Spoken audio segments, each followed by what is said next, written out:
Android has 910 variations. This is operating system variations compared to the actual device, the screen sizes and things like that.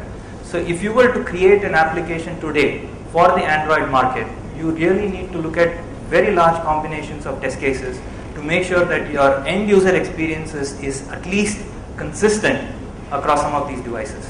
Okay. Are you familiar with Samsung Note, the big device?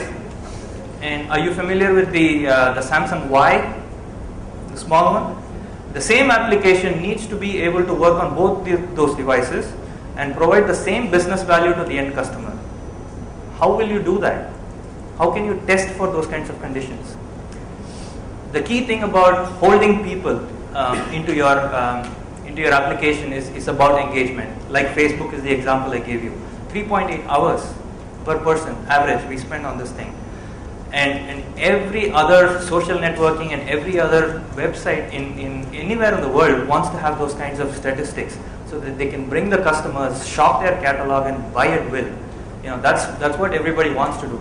But if you don't create applications that give consistent experience to users across the world, whether it is functional or performance, right? In India especially, when I commute from my office to Electronic City in Bangalore, I go through 15 or 20 different areas where either my signal goes from edge to 3G, back to edge, and then goes to HSDPA, drops connection a few times, right? So all this happens, and I'm sure it's the same across everywhere else in India. How can your application deal with those kinds of situations? What is the end user experience like when I'm browsing nttv.com on my commute? So those kinds of things are all interesting and important for application manufacturers to engage and retain them. If you're building test cases that are taking into account native object recognition, they should technically be the same across all devices, providing they're on the same platform, right? Even if it is Android, today it's 4.0.3, if you're still testing 2.3.3, the native object accessing mechanism hasn't changed.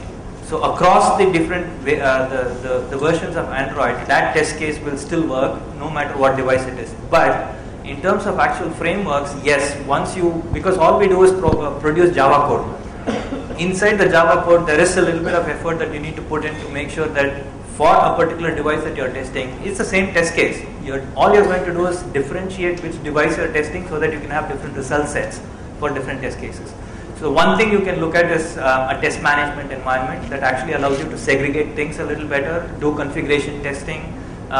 Today you're actually testing web applications that across different configurations. You have a desktop, Windows-based IE, Windows-based Firefox, Windows-based Chrome. So there are combinations. And the way you have to do it is in test management, you have to have the same test case repeating across multiple areas called configuration testing. That's exactly what you do with the mobile device also. But the only difference in mobile is you have a huge plethora. So there is a concept called edge testing. With edge testing, you're basically saying my market, my user base is using this operating system and this device at the extremes. The most high-end one is there and the lowest end one is here. And my application needs to work on both of these. If it doesn't work on one of the extremes, you bring the extreme down. What is the next lower device? What is the next lower device? So then you arrive at something where you can say my application works across these versions of the operating system and these devices.